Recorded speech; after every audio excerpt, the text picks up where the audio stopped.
Hello, I'm John Delroy Gutierrez, and I'm here to present a article review about license to kill, artificial intelligence in weapon systems, and new challenges for arms control.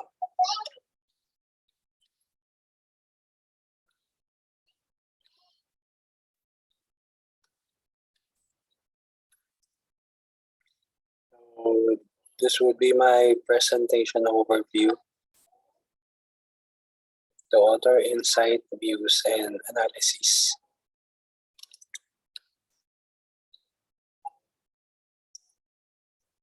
So as per reading the article about the license to kill using artificial intelligence in military weapon systems and arms control. So the first thing comes to my mind when I read the title is the application of AI in military assets, meaning the artificial intelligence will be used in navigating and controlling weapon system, which is very interesting because we all know that AI is very useful with all kinds of technology. So having this kind of human-like intelligence in weapon system, so it will benefit the weapon system in terms of automation, in accuracy, and avoid human intervention during deployment. So the human intervention during employment, so it will benefit the operator during a warfare. So it could avoid a harm to a human, most especially in a war. So if this kind of technology will be applied perfectly in countries' weapon systems, so it will be difficult to other country to match their defense resources. So it will be difficult if a certain country will uh, modify the weapon system using their artificial intelligence. So the other country will having difficulties to penetrate to the defense system of the other countries.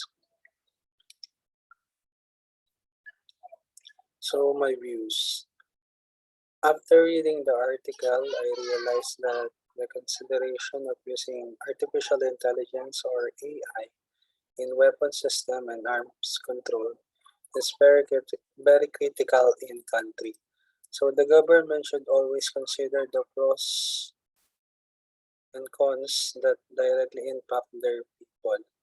So the advantage of using artificial intelligence in weapon system will completely automate the process, start from picking the target and engaging the target.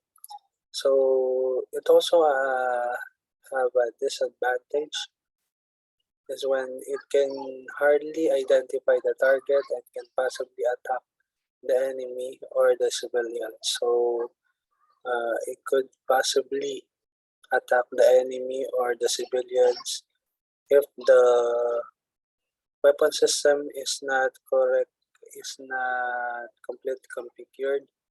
So what we call that a premature deployment in deploying a weapon system that is not correctly configured.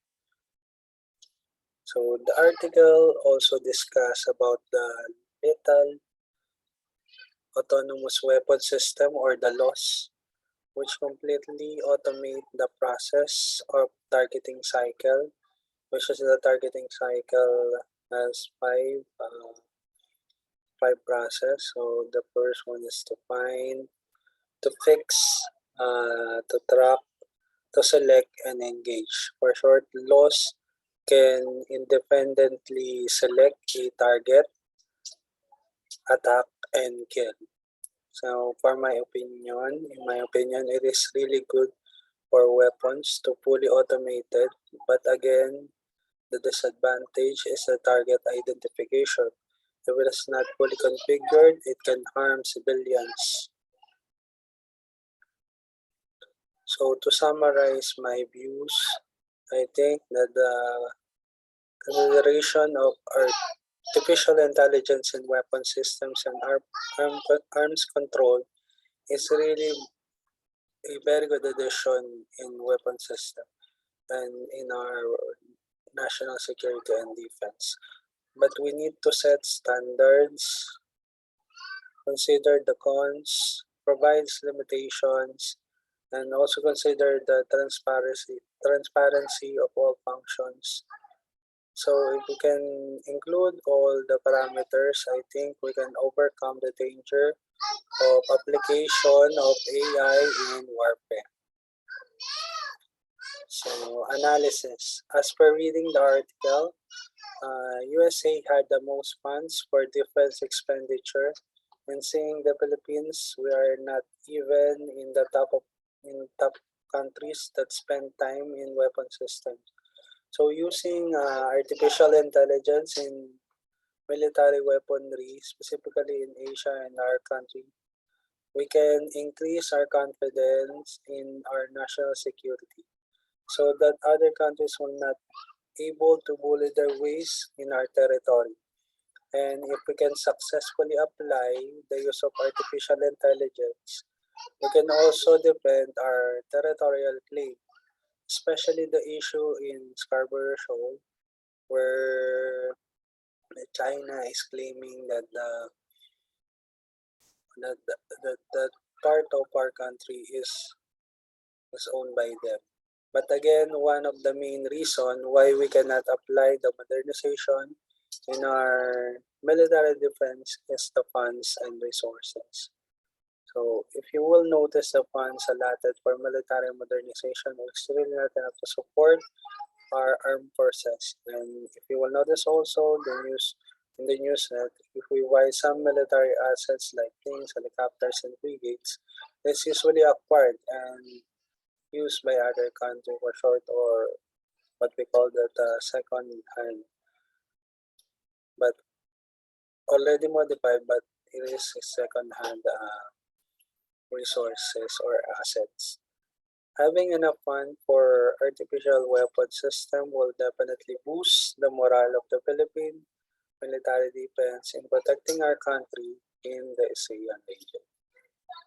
So all in all, if we could able to have fund and resources for our Philippine military defense, we could able to enhance our weapon system using artificial intelligence.